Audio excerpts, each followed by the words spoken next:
De vrouwen van Drachtster Boys willen werkkampioen worden van Nederland. In de beste van serie om de landstitel stiet Pernis Liekwols met 1-0 voor, door de 4-2 winst in Schiedam. De Drachtsters moeten dus winnen om een allesbeslissende derde duel uit te dwingen. En ze beginnen sterk. Er worden verskate kansen gecreëerd, maar Pernis had in Bianca Troost een sterke keeper. Drachtster Boys krijgt de kansen, maar de goal valt aan de orenkant. Pernis loert op een counter en is de beste keer voort succesvol.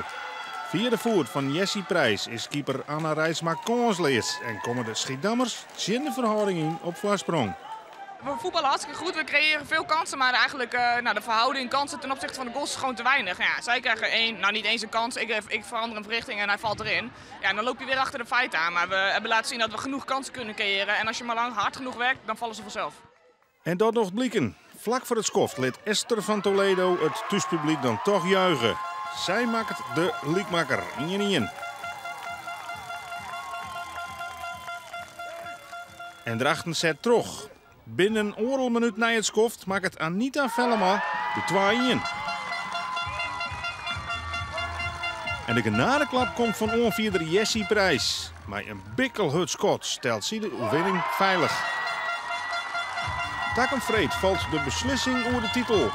En om de Drachtster Boys in de competitie hoger eindigen als Pernis, is dat duel in Drachten. En het vertrouwen is no groot. Ja, dat is weer. Als wij de tweede helft volgende week een wedstrijd spelen, de hele wedstrijd, ja, dan waar ik daar wel wat op de zenuwen sta van de maatje van grote kans.